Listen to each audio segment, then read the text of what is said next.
여러분들의 부동산 길라잡이 부동산 가이드 진행의 강주리입니다. 서울 용산구 용산 정비창 전면 1구역 재개발 사업을 앞두고 치열한 막바지 수주전이 펼쳐지고 있습니다. 시공사 선정을 앞둔 가운데 HD 현대산업개발과 포스코 ENC가 나란히 또 홍보관을 오픈했다고 하는데요. 용산 정비창 재개발 수주전, 과연 누가 마지막 승자가 될지 또 궁금하신 분들, 앞으로의 흐름들 함께 하시고 싶으신 분들 저희 부동산 가이드와 다양한 이야기도 나눠보시고 상담도 해보시기 바라겠습니다. 방송 보시다가 부동산 관련해서 궁금하시거나 고민 있으시다면 저희 전화 문자 활짝 열어놓고 여러분들 기다리고 있으니까요. 언제든지 연락 주시기 바랄게요. 02-2638-3963번, 서울전화 02-2638-3963번으로 전화 주시거나 또는 건당 100원의 유료 문자인 샵 3989번으로 궁금하신 내용 적어서 지금 바로 보내주시기 바라겠습니다. 자, 그럼 부동산 가이드 오늘도 힘차게 출발하시죠.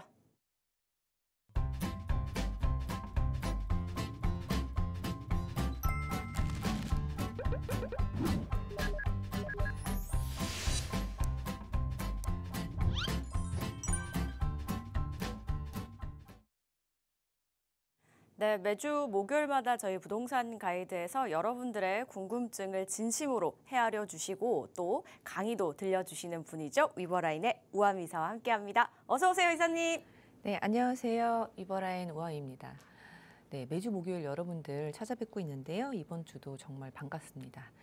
네, 그 기사들을 보면 이 서울의 아파트 가격이 정말 심상치 않습니다. 올해 초부터 그런 기미를 많이 보였었는데 사실상 이 2월, 3월에 또 초주거래 허가가 풀리고 다시 그래도 뜨겁기 때문에 뭐 재지정하고 확대 지정하고 뭐 이런 조치들이 있었음에도 불구하고 그 조치들이 무색할 만큼 지금 서울의 아파트 가격, 특히나 상급지 위주로 해서 굉장히 오름세가 가파르게 보여지고 있습니다. 지금 19주 연속 서울의 아파트 가격은 상승세에 있고요. 그에 반해서 전국의 아파트 가격은 또 그렇지 않기 때문에 이 양극화가 더욱더 펼쳐지고 있는 모습을 보이고 있습니다.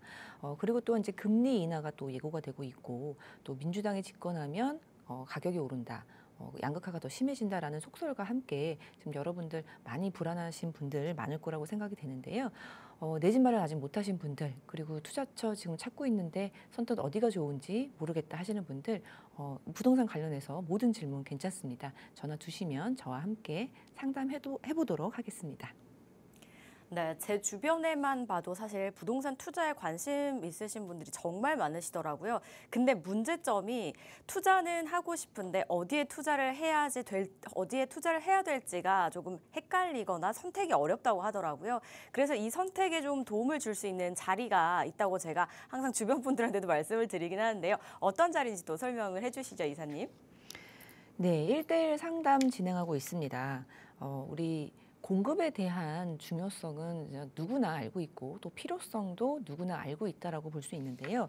어떤 정권이 들어와도 공급에 대해서 강조를 했던 것은 맞는 것 같습니다. 그래서 지금 서울의 집값이 이렇게 뜨겁게 달궈지는 것도 공급이 좀 원활하게 된다면은 해소가 될 것으로 생각이 되는데요. 그런 만큼 서울에서 공급할 수 있는 방법, 이제 재개발, 재건축에 대해서는 항상 그 길이 열려 있는 것 같습니다. 그 중에서도 소액으로 투자가 가능한 재개발에 관련된 그런 상담 진행하고 있는데요. 우리 용산 굉장히 이 재개발의 1번지이기 때문에 많은 분들이 관심이 많습니다. 그래서 역세권 활성화가 추진이 되고 있는 청파동 3가라든지 아니면 도시목각개발 올해 2월에 제정되고 시행이 된 이 새로운 재개발법이 있는데요. 그 개발에 따라서 좀 유망한 지역들, 뭐 용문동이라든지 청량역에 딱 붙어 있는 전농 14구역 이런 부분들 한 2억대로 투자가 가능합니다. 그런 것들 궁금하신 분들은 1대1 상담 신청 주시면 될 것 같고요. 또 오늘 강의 준비한 이 어린이 대공원 일대 요 지금 개발 이런 밑그림들이 나와 있는 곳들이 있는데요. 그런 곳 능동에 관련된 그런 1억대 아주 소액 투자로 유명한 그런 투자처들도 갖고 있으니까요. 1대1 상담 주시면 상담 가능합니다. 공급 확대에서 뭐 재개발이나 재건축은 필수 불가결인 것 같습니다. 그래서 이런 부분에 대해서 허심탄회하게 이야기 나누고 싶으신 분들 참석해 보시기 바랄게요. 문의사항은 02-2638-3963번과 샵 3989번 활짝 열려 있으니까요. 계속해서 연락 주시면 되겠고요. 저희 방송 중에 또 상담 받고 있으니까 연락 주시기 바라겠습니다. 저희는 인사 나누는 동안 들어온 문자 체크해보고 가겠습니다. 샵 7729님께서 보내주셨는데요. 분당 임해동 청구 6단지를 보고 있습니다. 지금 좀 무리를 해서라도 사야 되는 걸까요? 너무 과열된 건 아닌지 더 기다리면 될지 궁금합니다. 라고 보내주셨습니다. 분당도 굉장히 또 핫한 곳 중에 하나가 아닐까요, 이사님? 네, 그렇죠. 이제 뭐 재건축, 예, 신도시 뭐 특별법 이런 거 때문에 또 재건축에 관련돼 갖고 뭐 선도지구를 선정하니 많이 뭐 이러한 부분들도 작년에 좀 굉장히 이제 이슈가 됐었고요. 뭐 분당 좋습니다. 근데 이제 분당뿐만이 아니라 이 서울의 상급지라든지 아니면 서울 지역 그리고 이제 분당과 같은 많은 사람들이 이제 보고 있는 그런 지역들 같은 경우에는 굉장히 이제 상승세가 가파르고 그리고 또 우리 한번 21년도 말 22년도까지 이제 전고점을 찍고 22년도 말부터 좀 이렇게 하락기가 잠깐 있었는데 그 전고점을 뚫은 지역이 또 바로 이 서울 외의 지역에서는 분당인 것 같습니다. 그래서 너무 많이 올랐다는 생각을 많이 하시는 것 같은데요. 일단 문의 주신 임해동의 그 청구 6단지를 한번 살펴보면요. 네, 입지가 굉장히 좋습니다. 이 분당이라고 해서 다 이 전고점을 뚫고 뭐 이런 거는 아니지만 임해촌의 이제 6단지 같은 경우에는 입지가 이제 임해역이 바로 옆에 있고요. 그리고 또 임해역에 경강선이 있기 때문에 예, 판교로 바로 또 갈 수 있는 그런 입지에 있습니다. 그래서 입지가 이제 누가 봐도 이제 좋은 입지이기 때문에 조금 더 회복을 빨리 한 그런 단지라고 보여지고 또 그렇다 보니까 지금 들어가도 되는지 좀 기다리면 떨어질지 뭐 이런 부분들 굉장히 이제 고민하시는 것 같은데요. 입지는 임해역의 바로 앞에 있고 그리고 경강선으로 판교역까지도 굉장히 가까이 갈 수 있고요. 또 경강선 이용해서 성남역으로 가면은 예, GTX A 노선이 있습니다. 그래서 이제 GTX도 빠르게 이용할 수 있는 분당에서는 이제 뭐 예, 교통으로는 최고봉에 있다라고 볼 수 있는 곳이고 또 교통도 좋은데 이 판교하고도 굉장히 가까이 위치를 해 있습니다. 그래서 판교하고도 예, 테크노밸리하고도 굉장히 가까이 위치를 해 있기 때문에 그런 직주 근접의 수요들이 이제 받쳐주고 있는 곳이기 때문에 굉장히 입지는 좋다라고 말씀을 드릴 수가 있겠습니다. 예, 그렇다면 이 가격에 이 아파트를 지금 사도 되느냐? 그게 참 궁금하실 텐데요. 예, 사실 네, 우리 이제 청구 아파트. 청구 아파트는 이 선도지구로 선정이 되진 않았습니다. 임해동에 있는 이제 고로 이제 선도지구로 신청을 했던 그 단지들이 다 탈락을 하긴 했는데 일단 이 아파트 단지는 굉장히 앞으로 지금은 선도지구에 선정이 되지 않았지만 앞으로 재건축이 됐을 때에 굉장한 그런 가능성을 갖고 있다라고 볼 수 있습니다. 이 아파트 같은 경우에는 이제 710세대 정도로 구성이 되어 있고요. 그리고 92년도 네, 92년도에 입주를 시작해서 지금 34년 차입니다. 그래서 연차도 이제 꽤 됐고요. 용적률이 174%입니다. 네, 그래서 분당의 지금 평균 용적률이 184%인데요. 평균 용적률보다 이제 꽤 사업성은 이제 좋을 것으로 그렇기 때문에 분당에 있는 전체 평균보다는 예, 추가 분당 공조도 들 것으로 이렇게 좀 예측이 가능한 그런 단지이기 때문에 앞으로의 그런 이 아파트가 가치를 올림으로써 재건축이 됨으로써의 그런 가치 상승도 좀 염두에 두고 있는 것이기 때문에 저는 지금 사도 괜찮다라고 말씀을 드리고 싶고요. 내가 이거를 실거주로 뭐 하고 있다가 재건축이 안 된다고 해도 이러한 조건들을 갖고 있기 때문에 내가 팔 때도 수월하게 팔 수 있는 것은 분명한 장점이 될 것입니다.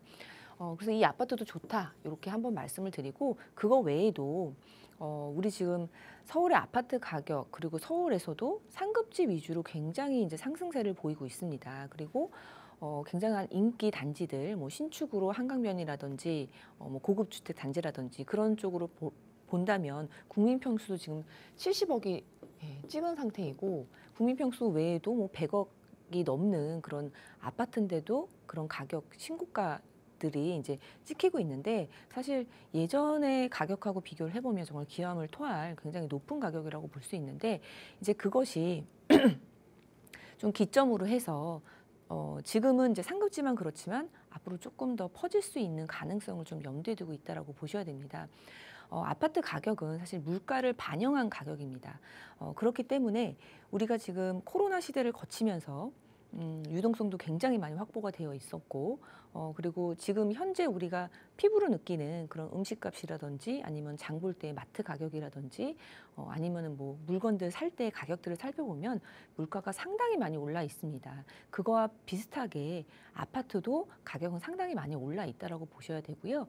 이렇게 물가가 오름에 따라서 이런 물가가 오름에 따라서 가격이 오름세가 있는 것도 받쳐주고 있기 때문에 이 가격이 어떤 무슨 경제적인 위기 상황이 있지 않는 이상은 크게 떨어지지 않는다라고 보셔야 될 것으로 생각이 됩니다. 그렇기 때문에 많이 올라서 좀 떨어지지 않을까요?라는 그런 막연한 발상은 좀 맞지 않는다고 보여지고요.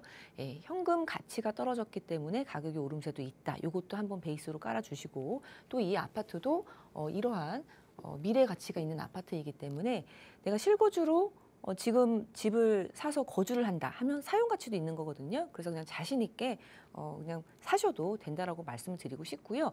물론 뭐 한두 달 사이로 아니면 1, 2년 사이로 오르지 않을 수도 있습니다. 하지만 내가 사용하고 있는 집이기 때문에 그건 긴 시간을 두고 5년, 10년 뒤에도 이게 정말 떨어질까 그거를 생각한다면 저는 자신 있게 구매를 하셔도 된다. 이렇게 말씀을 드리겠습니다. 네, 미래 가치도 괜찮다라고 말씀을 좀 주시면서 긍정적으로 본다고 말씀을 해주셨거든요. 그래서 거주하게 되시면 사용 가치도 또 충분하다고 하니까요. 이런 부분 고려하셔서 신중하게 또 결정 내려보시기 바라겠습니다. 상담 내용 꼭 도움되셨길 바랄게요. 저희는 다음 문자도 이어서 체크해 보겠습니다. 9920님이 보내주셨는데요. 주택 임대 사업자로 등록이 되어 있어서 현재 보유하고 있는 빌라 처분이 어려운 상황입니다. 구축 빌라를 주택 임대 사업자로 등록을 하면 주택수 산정에서 제외가 된다고 하는데 주택 임대 사업자 포괄 양도 양수도 가능한 건가요? 라고 보내주셨는데요. 구축 빌라도 주택수 산정에서 제외가 되는 건가요? 그리고 이 포괄 양도 양수도 가능한지 이 부분도 함께 체크를 해주셔야겠습니다, 이사님. 네, 제가 지금 급하게 한번 써봤는데요. 네, 이런 질문들 많습니다. 지금 과거에 임대사업자를 등록하셨던 분들이 지금 팔고 싶은데 뭐 상황이 안 좋아서 팔고 싶은데 팔지 못하는 경우들이 왕왕 있습니다. 근데 뭐 아예 못 파는 건 아니고 사실은 과태료를 내고 또 이제 세금 혜택을 받았던 거를 반납을 한다 그러면 우리가 팔 수는 있는데 또 그렇게 되면 너무 많은 비용이 들어가기 때문에 좀 불편한 것은 사실입니다. 그리고 또 주택임대사업자를 이렇게 갖고 있어서 포괄 양도 양수로 판다고 하면은 매수자도 주택임대 사업자를 또 새로 내야 되는 부분이 있기 때문에 팔기가 어려운 거는 사실인데요. 질문의 의도는 이런 것 같습니다. 내가 지금 의무 기간을 채우지 못해서 과태료를 좀 피할 수 있게 포괄 양도 양수를 하고 싶은데 이 새롭게 이 집을 사는 매수자가 주택임대 사업자를 내면서 포괄 양도 양수 했을 때 이 다음에 매수자가 주택 산정에서 제외되는가 그거를 물어보시는 것 같은데요. 일단 대답은 그렇습니다. 저도 이 부분이 조금 애매해서 이제 구청에 이제 문의를 한 적이 있는데 그렇다고 답변을 받았고요. 일단은 우리 주택임대 사업자를 냈을 때는 의무기간이라는 게 있습니다. 그래서 예전에 뭐 2018년도 이전에 낸 경우 같은 경우에는 준공공 8년짜리도 있을 것이고 또 그 이후 거는 10년 장기 임대로 등록을 하신 분도 있을 것이고 또 그 전에 이제 4년 단기가 있었을 때는 4년짜리 단기 임대주택도 있었을 것입니다. 그래서 4년짜리는 일단 폐지가 됐기 때문에 자동 말소라든지 뭐 자진 말소라든지 그런 부분이 이제 자진 말소가 가능하기 때문에 요거는 해당 사항이 없을 것 같고요. 그리고 10년이나 8년 이렇게 등록하신 분들은 지금 의무 기간을 다 채우지 못한 분들이 있을 거라고 생각이 됩니다. 우리가 이 주택임대 사업자를 등록했을 때는 혜택도 받지만 의무 기간을 지키고 그리고 거기에 또 맞는 그런 규칙 사항들이 있습니다. 그래서 신고를 또 해야 되고 연간 5% 이상을 못 올리고 그런 부분들이 있는데 일단 우리가 이 집을 판다고 하면 의무 기간을 채우지 않고 판다고 하면 과태료 부분이 있고요. 그리고 의무 기간을 채우지 않고 또 판다고 하면은 내가 이 주택임대 사업자를 내에 있어서 세제 혜택 받았던 것을 반납해야 됩니다. 이 반납에는 크게 이제 취득세가 있고 그리고 2호 이상 했을 때도 재산세 혜택도 있고 또 이제 종부세 혜택도 있습니다. 근데 여기서 가장 큰 건 이제 취득세 혜택일 것입니다. 우리 다주택자인 경우에는 이제 세금이 12% 이제 되어 있기 때문에 그 부분 85% 감면 이런 부분을 많이 받았던 걸로 지금 생각이 드는데 이런 부분들 취득세 받았던 것도 반납을 해야 됩니다. 그래서 이 반납도 있고 또 취득세 혜택 받았던 그 기간 동안 내가 뭐 5년 전에 취득세 혜택을 받았다 그러면 이 5년 동안 이 이자 혜택받은 그 이자도 납입을 해야 되기 때문에 굉장히 부담스러운 건 사실인데요. 일단 포괄 양도 양수로 이 의무 기간을 지키지 않아도 매도를 하게 되면 이 가태료 부분은 없습니다. 그래서 최고 3천만 원의 이 가태료 부분이 없기 때문에 우리가 의무 기간을 채우지 않고 꼭 팔아야 된다 하시는 분들은 이 부분은 어쩔 수 없지만 이 부분을 좀 유지하면서 포괄 양도 양수 하시면은 이제 요거는 좀 제외를 시킬 수가 있는데요. 이 다음 매수자분이 이 지금 주택수 산정 제외라는 요 부분이 요 혜택이 있기 때문에 포괄 양도 양수해도 내가 팔 수 있다라는 거. 그래서 적극적으로 내가 팔 때 부동산에 내놓으실 때도 포괄 양도 양수하면은 다음 사는 사람이 주택 산정 제외되는 조건이니 좀 잘 팔아주세요. 이렇게 좀 생각을 하시면은 많이 아는 만큼 또 파는 것도 수월해질 것이라고 생각이 듭니다. 네. 포괄 양도 양수가 가능하다고 하십니다. 그러니까 포괄 양도 양수라는 게 이제 양수인이 양도인에게 권리 의무를 그대로 계약 시에 승계를 하는 건데요. 이대로 승계가 된다면요. 과태료 없다고 하고요. 그리고 취득세 부분은 한번 또 잘 체크를 해보시면서 좋은 결정 내려보시기 바라겠습니다. 상담 내용 도움 되셨길 바랄게요. 이렇게 저희 문자 체크를 해봤는데요. 방송 시청하시다가 또 부동산 관련해서 궁금하신 부분 생기신다면 언제든지 연락 주시면 되겠습니다. 02-2638-3963번과 샵 3989번 계속해서 열어놓을 테니까요. 연락 주시기 바랄게요. 저희는 이번에 또 지역 탐방 한번 가보도록 하겠습니다. 오늘은 광진구 능동에 대해서 한번 분석을 해볼 텐데요. 저희가 5가지 키워드로 한번 나눠봤습니다. 먼저 첫 번째 키워드는 입지입니다. 입지가요. 강남, 잠실, 성수, 천호의 지근거리다라면은 너무 좋은 입지 아닐까요? 이사님 대체 어디길래 이런 입지를 가지고 있나요? 네, 뭐 꿈의 광진구라고 제가 이제 이렇게 표시를 해놨는데요. 능동, 능동으로 오늘은 가보도록 하겠습니다. 이 능동 같은 경우에는 능동의 거의 대부분이 어린이 대공원입니다. 그래서 꿈과 희망이 몰려있는 그런 곳이라고 제가 표현을 한번 해봤는데요. 이 어린이 대공원이 새롭게 이 런던 하이드 파크를 벤치마킹해서 변할 수 있는 그런 밑그림이 그려져 있습니다. 그래서 그 인근으로 해서 주택가도 이제 고밀개발과 그런 상업 업무시설, 뭐 문화시설, 업무시설이 아니라 문화시설 이런 부분들이 들어오는 곳으로 계획이 잡혀 있기 때문에 그러한 부분들을 꼼꼼히 살펴보시면서 투자처로서 굉장히 각광각도 있을 수 있다라고 설명을 드리겠습니다. 일단 입지를 보면요, 능동은 이제 건대입구역 위쪽에 어린이대공원역이 있고 군자역이 있고 아차산역이 있는데요. 요 블럭이 바로 능동입니다. 네. 이 능동은요, 이렇게 크게 보면 이렇게 한강으로 이렇게 둘러싸여 있습니다. 그래서 우리가 요쪽 오른쪽으로 가면은 천호대교를 넘어서 천호동이고요.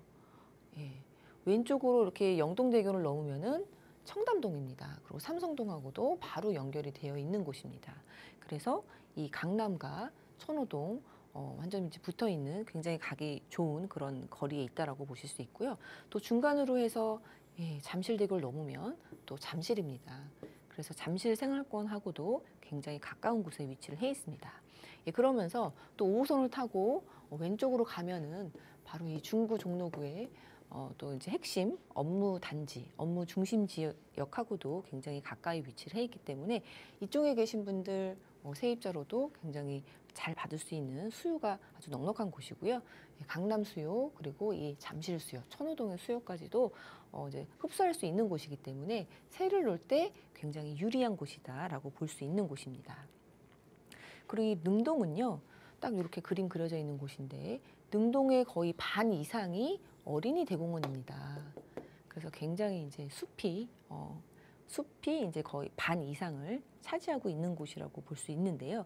이 어린이 대공원이 새롭게 바뀔 그런 지금도 진행 사항이고요. 또 앞으로도 그런 밑그림들이 그려져 있습니다. 그래서 능동 보시면 대공원을 이제 빼고 나면은 이 주택가가 사실 이제 많지가 않습니다. 그래서 주택 수가 별로 없기 때문에 뭐 투자하기에 뭐 투자소로서 많은 집들이 나와 있는 건 아니지만 이런 부분들 잘 살펴봐서 투자처로 활용을 하시거나 아니면 실거주 겸 미래 가치를 좀 생각해 볼 수 있는 그런 주거 환경이 좋은 지역이라는 점에서 능동을 한번 준비해 봤고요. 이러한 곳이기 때문에 또 지금은 아직은 뭐 재개발이라든지 이런 얘기들이 없어서 좀 소액으로 접근할 수 있는 곳이기 때문에 능동을 준비해 봤습니다. 예, 그리고 능동은요, 우리 3도심, 예, 그리고 7관역 중심, 12지역 중심으로 살펴보면은 요 성수와 청량리 요 사이에 위치해 있는 곳입니다. 그래서 아까 말씀드린 것처럼 이 강남, 잠실, 선호하고도 굉장히 가깝고 이쪽으로 가면 이제 서울 도심하고도 가까이 갈 수 있는 그런 위치에 있습니다. 한강으로 둘러싸여 있어서 어떤 다리를 건너냐에 따라서 뭐 잠실로 갈 수도 있고요. 청담과 삼성으로도 연결이 되어 있는 곳입니다. 그리고 능동의 반 이상이 또 어린이 대공원이라고 말씀을 주셨어요. 그만큼 녹지 부분에서 굉장히 압도적이어서 희소성을 좀 가지고 있지 않을까 하는 그런 생각이 드는 지역이거든요. 근데 이 어린이 대공원이 영국의 하이드파크처럼이라는 건 이렇게 변모하게 될 예정이라는 말씀이신 걸까요? 네, 지금 어린이 대공원 같은 경우에는 좀 이렇게 삐뚤빼뚤한 게 이렇게 이제 위치를 해 있고 또 인근으로 해서는 그러니까 삐뚤빼뚤한데 그 바로 인근으로 해서는 바로 저층 주거 밀집지가 또 이렇게 몰려 있습니다. 어떤 도로라든지 이런 그런 것들이 이제 경계가 없이 이렇게 이제 몰려 있는 모습을 보이고 있는데요. 이런 어린이 대공원을 좀 런던의 하이드파크를 벤치마킹해서 좀 개발을 하겠다라는 게 광진구의 그런 입장입니다. 22년도 10월에 광진 플랜으로 용역 발주가 되어 있고요. 그리고 어린이 대공원은 22년 10월에 고도 제한이 해제가 되었습니다. 그 이제 26년 만에 해제가 되어서 좀 기대감이 있는 그런 지역인데요. 이 고도 제한을 해제하면서 이 공원 옆으로 해서 뭐 그런 문화, 상권을 갖춘 명소로 재탄생하겠다라는 계획을 갖고 있는 곳이 바로 이 능동입니다. 그래서 런던의 하이드파크처럼 그러한 기사들도 지금 몇 개 제가 한번 검색을 해봤었는데요. 이런 식으로 이 런던의 하이드파크처럼 지금 보시면은 우리 어린이 대공원 있는 그 모습과 조금 뭐 비슷한 느낌이 드는데요. 네, 지금 하이드파크는 이렇게 딱 이렇게 정방형으로 되어 있습니다.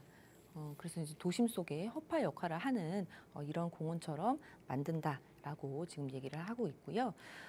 광진구에는 재개발 재건축 정담 지원팀이 2개나 있습니다. 그리고 소규모 사업팀도 1개가 이제 신설이 한 몇 년 전에 됐다고 하는데요. 그만큼 이제 광진구청 이제 이 지자체에서 좀 적극적으로 재개발 재건축이나 그리고 이런 개발 사업에 좀 집중을 하고 있는 모습을 보이기 때문에 좀 개발 사업이나 이러한 그러한 밑거름들이 나오는 것에 좀 적극적으로 할 수 있는 곳이 바로 광진구라고 볼 수 있습니다. 네, 요 그림이 이제 하이드파크라고 볼 수 있는데 이 공원 옆쪽으로 해서는 이제 도로들이 이렇게 있고 또 이러한 시설들도 많이 있는 것으로 보여지고 있습니다. 그래서 이러한 것으로 이러한 그 하이드파크를 또 벤치마킹 한다고 하는데 어린이대공원 주변에 일단 건물 고도 제한이 26년 만에 폐지가 됐고요. 그리고 어린이대공원은 아까 지도에서도 보듯이 경계부가 부정형입니다. 그래서 주택하고도 바로 인접해 있는 그런 부분들이 있는데 좀 똑바르게 이렇게 다시 이제 확장을 하거나 현대화 사업도 지금 하고 있는데 그러한 부분을 좀 개발한다라는 그런 밑그림이 나와 있고요. 공원을 좀 반듯하게 그리고 공원 주변에 폭넓은 이제 생활도로도 만들겠다는 밑그림이 나와 있습니다.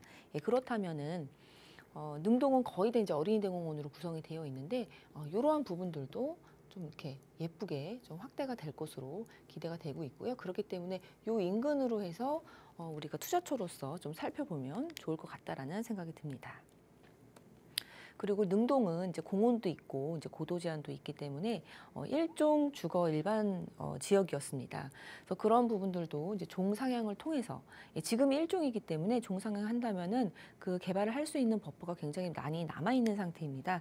종상향을 통해서 인근 공밀 개발도 가능한데 그런 공밀 개발을 할 때 인프라, 공원을 이용할 수 있는 그런 인프라도 그리고 즐길 거리, 그리고 문화, 상권 이러한 시설들이 이제 들어갈 수 있게 만든다라는 게 취지인데요. 그래서 명소로 좀 거듭나게 할 그런 계획이 있는 곳이 바로 이 어린이 대공원입니다. 작년 10월입니다. 작년 11월입니다. 작년 11월 13일에 그 광진구 2040 광진 재창조 플랜 선포식이 개최가 됐습니다. 광진구청에서 개최를 했는데요. 도심을 뭐 4대 축으로 그리고 4대 권역으로 구분을 해서 핵심 사업 뭐 그런 개발하겠다라는 명품 주거지로 조성을 하겠다라는 그러한 이제 얘기들도 그 선포식도 개최를 했고요.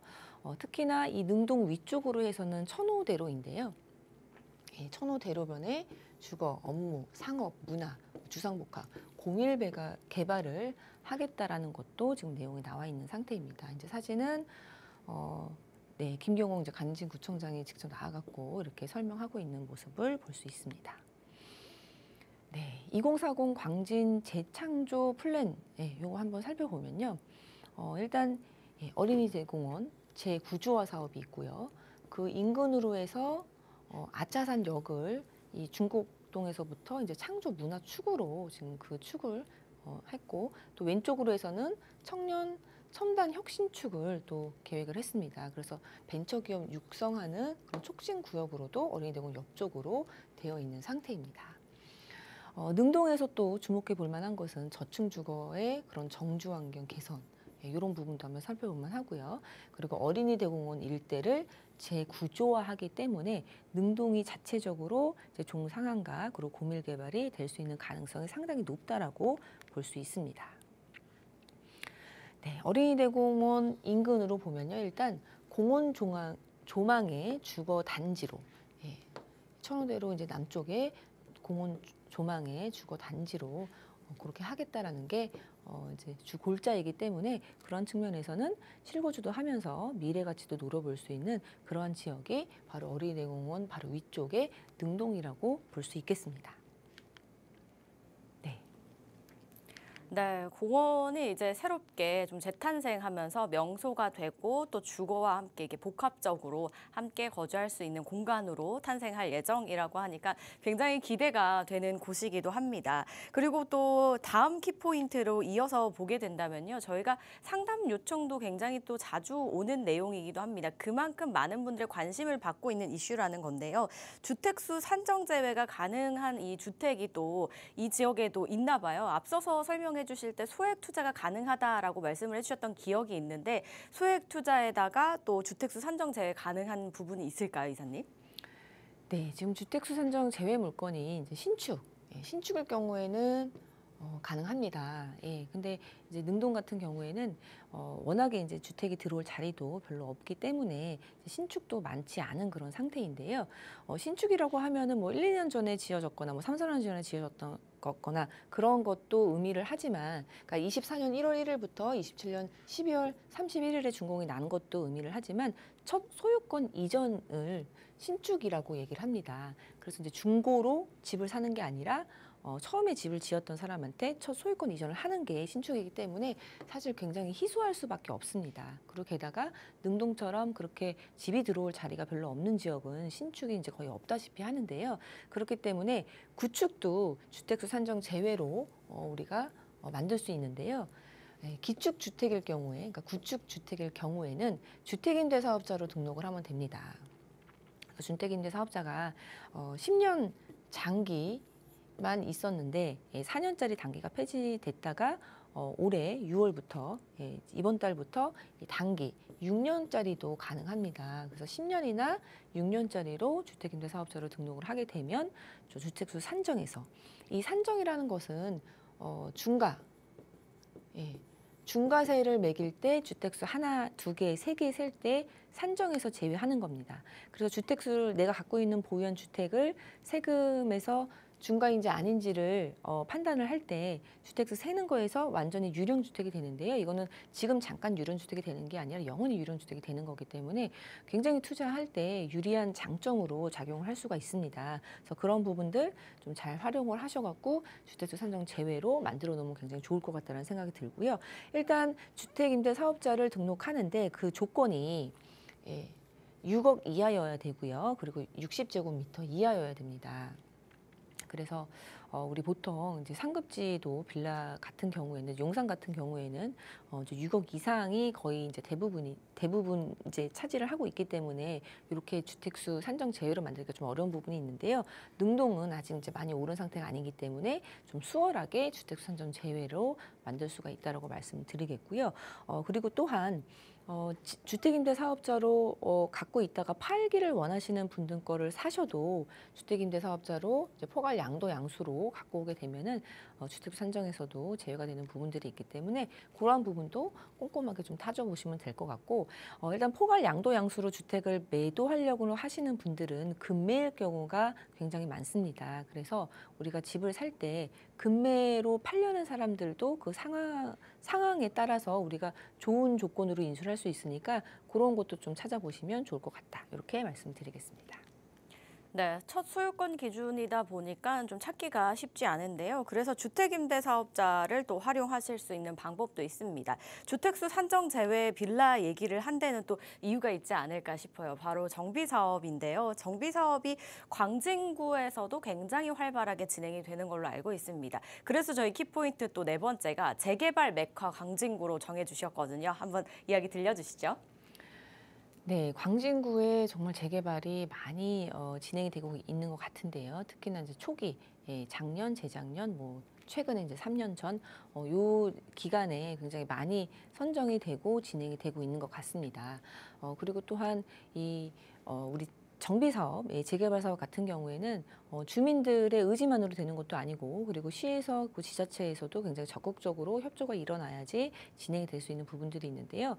광진구가 얼마나 이 재개발 사업에 대해서 적극적으로 하고 있는 모습을 하고 있는지를 좀 볼 수 있는 모습입니다. 그래서 지금 자양동을 일대로 시작으로 해서 굉장히 많이 재개발이 진행이 되고 있고요. 심지어 모아타운 1호 착공 아파트가 바로 광진구에 있습니다. 예.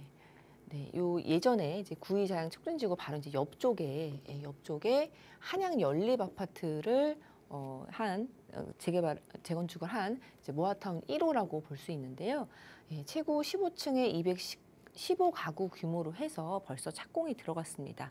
청약도 지금 무사히가 아니라 굉장히 성공적으로 치렀는데요. 24년도 작년 2월에 착공이 들어갔고요. 청약 경쟁률 평균이 408대 1 정도였고요. 최고 경쟁률 같은 경우에는 520대 1인 그런 타입도 있었습니다. 그래서 굉장히 성공적으로 청약도 된 그런 아파트다 볼 수 있는데 이름이 강변 센트럴 아이파크입니다. 그래서 현대산업개발에서 시공을 하고 있고요. 지금 한창 공사 중에 있습니다. 완공은 내년 11월에 완공 예정으로 되어 있는데요. 우리 이제 모아타운 나온 지가 정말 얼마 되지 않았습니다. 모아타운 22년도 1월에 오세훈 시장님이 직접 나와갖고 이러한 사업지를 빨리 재개발을 하게끔 주택을 모아서 타운을 만들겠다 이러한 내용들이 나와서 굉장히 생소했던 기억이 나는데요. 벌써 착공이 됐다고 하니까 굉장히 적극적으로 광진구에서도 재개발에 대해서 정비 사업에 대해서 관심이 많다라고 볼 수 있습니다. 자양동은요, 이제 광진구 이제 한강 바로 옆쪽에 있는 곳으로 이제 시작입니다. 그래서 자양동 있고 건국대학교 있고 바로 여기가 어린이대공원 있고 이제 능동이라고 볼 수 있기 때문에 자양동하고 능동하고 상당히 가까이 위치를 해 있는데요. 일단 자양 1동입니다. 자양 1동은 구의역 바로 왼쪽에 이 건국대학교 아래쪽에 위치를 해 있는데요. 24년도 작년입니다. 작년에 모아타운으로 선정이 되었습니다. 면적이 14만 제곱미터 좀 넘고요. 그리고 세대수는 2,100세대 정도로 예상을 하는 그런 큰 구역이 모아타운으로 선정이 되어 있습니다. 네, 그리고 구의역에서 이제 오른쪽으로 보면 구의자양 재정비 촉진지구가 있는데요. 5재정비 쪽지인 구역입니다. 5만 5천 제곱미터의 면적이고요. 거의 이제 1,000세대에 육박하는 999세대로서 지금은 조합 설립 인가가 나와 있기 때문에 어느 정도는 지금 재개발이 진행된 그런 상태라고 볼 수 있습니다. 그리고 왼쪽으로 보면은 굉장히 큰 구역인데요. 자양 2동입니다. 자양 2동에 649 모아타운이라고 지금 이름이 적혀 있는데 8만 8천 제곱미터 정도입니다. 그래서 꽤 큰 규모의 모아타운이고 한강변에 위치해 있기 때문에 굉장히 이목이 집중되는 그런 사업지이기도 한데요. 작년 8월에 선정이 되었습니다. 그리고 올해 1월에는 관례계획 용역업체가 계약이 되었고요. 면적이 굉장히 넓은데 1부터 5구역까지 그러니까 5개의 소구역으로 나눠서 진행이 되는 곳이 바로 이 자양 2동 모아타운 이제 B구역입니다. 소규모로 보면은 1, 2, 3, 4, 5 구역으로 지금 진행이 되고 있는 곳이고요. 사업 방식이 전부 다 가로주택 방식으로 되어 있습니다. 네, 그 다음은 이제 자양 3동으로 좀 가볼 텐데요. 자양 3동은 건대 입구랑 자양역 요 오른편에 위치해 있는 곳입니다. 이 지역 같은 경우에는 뭐 우성 아파트라든지 아니면 뭐 삼성 아파트, 뭐 스타시티 등등 이제 아파트로 좀 구성이 되어 있는데 다 아파트고 좀 이렇게 작게 이렇게 지금 빌라가 저층 주거가 있는데 거기도 다 지금 재개발이 진행이 되고 있습니다. 그래서 한강변 쪽으로 자양 7구역은 벌써 이제 시공자 선정이 됐습니다. 그래서 DLENC로 시공자 선정이 되어 있는 상태고요. 작년에 시공사가 선정이 되었습니다. 4만 4천 제곱미터 정도의 면적이고요. 7개 동이 들어오는데 826가구가 들어오는 곳으로 계획이 되어 있습니다. 진행이 하고 있습니다. 스타시티 바로 옆쪽으로 신통계획이 선정이 됐습니다. 그래서 자양동 227-147인데 신통으로 작년 12월에 얼마 되지 않았는데요. 후보지로 선정이 됐고요.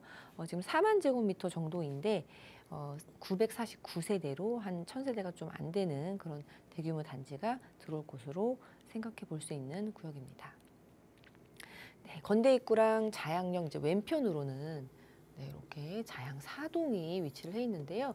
자양 4동은 특히나 이 성수동하고 바로 이제 길 하나를 사이에 두고 있기 때문에 이쪽을 이제 성수 5지구로 명명을 하기도 합니다. 이제 워낙에 입지가 좋다라는 것을 의미하기는 하는데요. 이 한강변으로 해서 성수 전략지구와 좀 나란한 그런 블록으로서 자양 4동이 신통 기획으로 구역 지정이 됐습니다. 선정은 후보지 선정은 22년 12월에 선정이 됐고요. 24년에는 정비 계획이 수립이 됐고 그리고 올해 얼마 되지 않았습니다. 올해 3월에는 정비 구역으로 지정이 되었습니다. 그래서 한강변에 한 3,000세대 정도 예정이 되어 있는 곳으로서 최고 49층이어서 예전에 한 3, 4년 전에 이 선정될 때의 지금 가격하고 지금 가서 이제 살 때의 가격하고 이제 가격 차이가 굉장히 많이 이제 많이 올랐던 것을 볼 수 있는데요. 신속 통합이기 때문에 토지거래 허가로 묶여 있음에도 불구하고 굉장한 기대감이 드는 그런 지역이라고 볼 수 있습니다. 조감도도 나와 있습니다. 이제 구역 지정 올해 3월에 되면서 조감도가 나왔는데요. 그러니까 한강 라인이기 때문에 굉장히 이제 아름다운 모습을 볼 수 있습니다. 이쪽이 이제 영동대교가 될 거고, 여기가 이제 청담대교가 될 것 같은데요. 이 강남을 볼 수 있고, 이 한강을 바라보는 그런 지역으로 거듭날 것으로 한 3,000세대가 좀 안 되게, 3,000세대가 이제 한 세대 안 되는 것으로 진행이 되고 있는 곳입니다. 네, 이렇듯 이 광진구는 이제 재개발 사업들, 정비 사업들이 굉장히 이제 원활하게 되기 때문에 그런 능동 개발도 좀 한번 박차를 가하면은 좀 신속하게 될 수 있다라고 기대를 해볼 수가 있을 것 같습니다. 네, 이렇게 자양 1동부터 4동까지 굉장히 활발하게 진행이 되고 있습니다. 지금 방송 보고 계신 분들께서도 생각보다 되게 잘 진행이 되고 있네? 괜찮네라면서 이게 점점 관심이 생기실 것 같다라는 그런 생각이 들거든요. 그 매력이 느껴지신다면 저에게 연락 주시기 바라겠습니다. 그리고 이게 이런 매력만 있는 게 다른 매력까지 가지고 있습니다. 호재까지 또 이렇게 든든하게 받쳐주고 있다고 제가 들었거든요. 그래서 저희 마지막 키포인트는 동서울 터미널과 국제교류 복합지구입니다. 이거에 대해서도 하나씩 한번 설명 들어볼까요, 이사님? 네, 국제교류복합지구는 이 잠실부터 삼성동까지, 그러니까 종합운동장부터 삼성동까지 해서 한 166만 제곱미터를 아우르는 지역입니다. 평으로 하면은 50만 평이라고 볼 수 있는데요.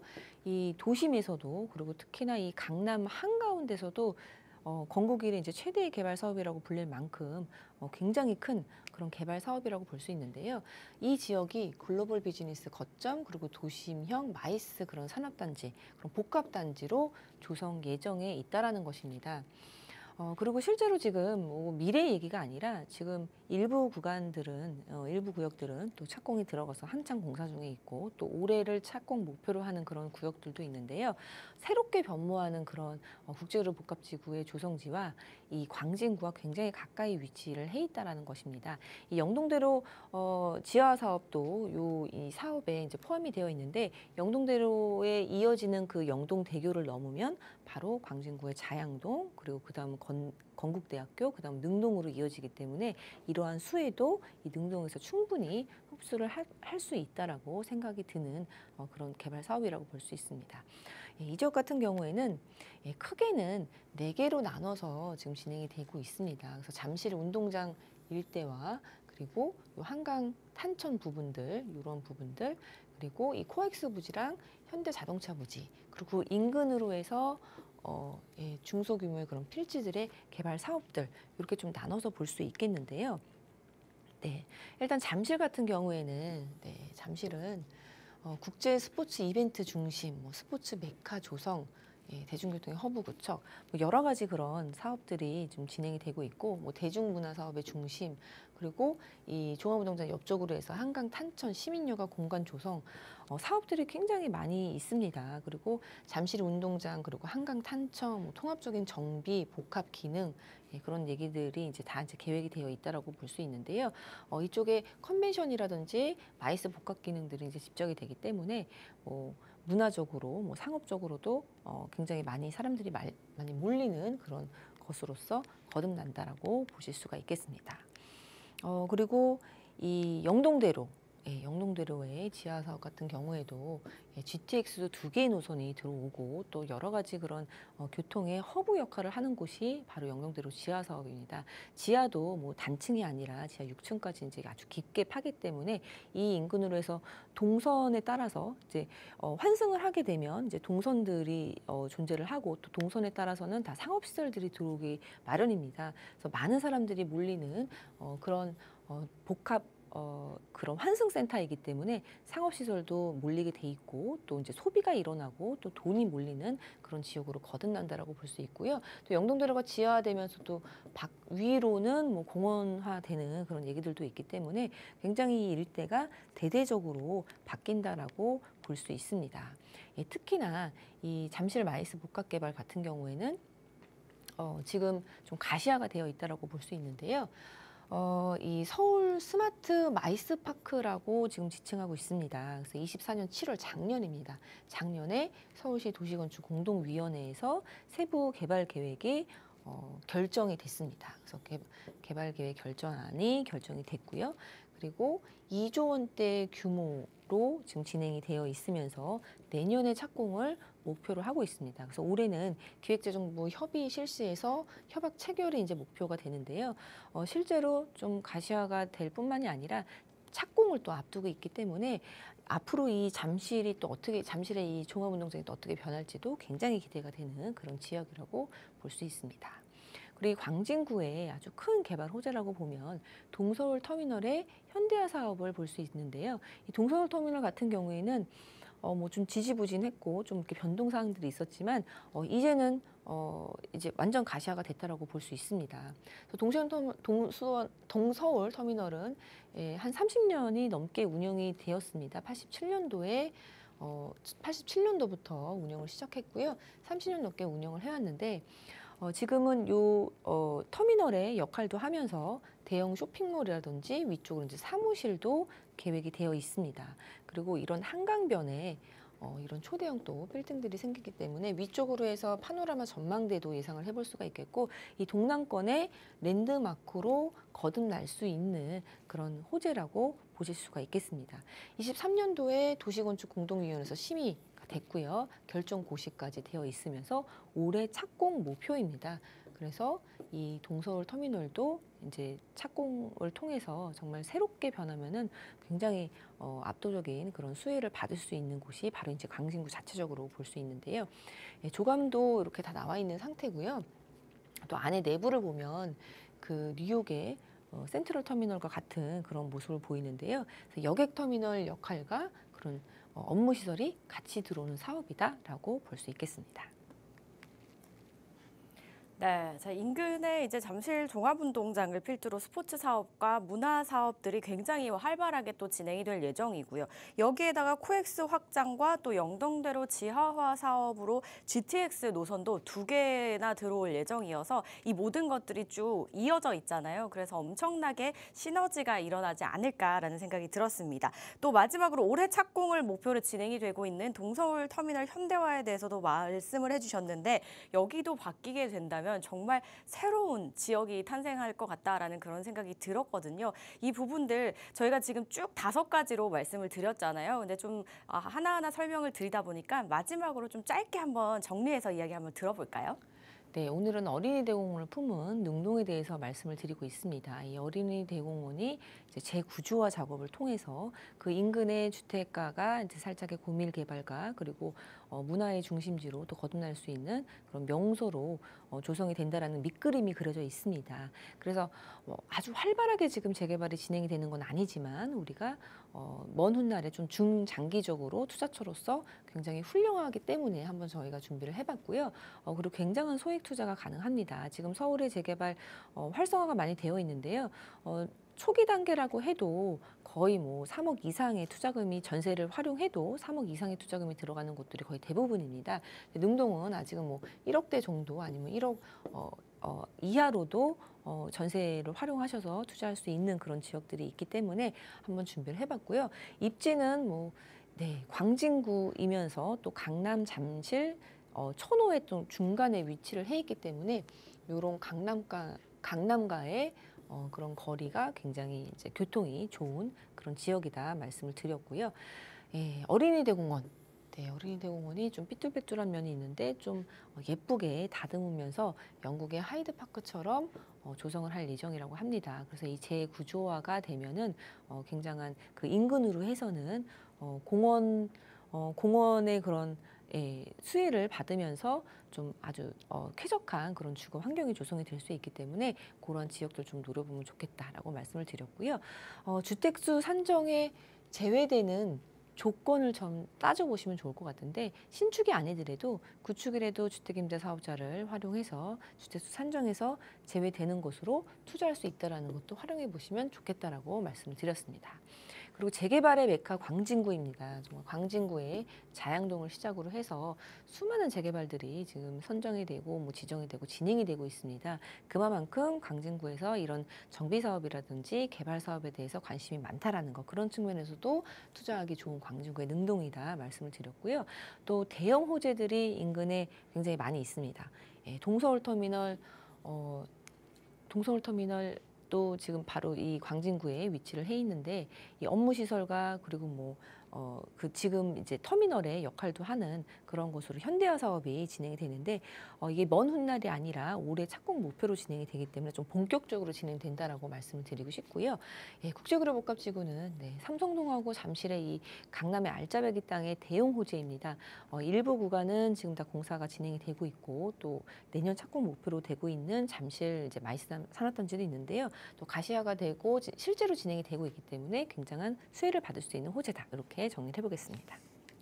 네, 이 모든 5가지의 이 부분을 품어서 잘 알아보려면 어떻게 하시면 좋으실까요, 이사님? 네, 1대1 대면 상담 신청을 받고 있습니다. 그래서 오늘 강의한 이 어린이 대공원 일대의 능동 어떻게 하면 효율적으로 또 아주 적은 소액으로 투자할 수 있는지 그러한 부분들 1대1 상담 신청 받고 있고요. 그리고 또 용산, 용산에 좀 마지막 퍼즐처럼 남아있는 역사권 활성화가 추진 중에 있는 청파동 3가도 일대일 상담 받고 있습니다. 그리고 올해 2월에 제정이 돼서 지금 시행이 되어 있는 도심복합 개발법에 따른 그런 개발 사업지로서 유망한 지역도 있는데요. 용산의 용문동이라든지 또 청량리역에 딱 붙어 있는 전농 14구역도 일대일 상담 받고 있으니까요. 전화 주시면 감사하겠습니다.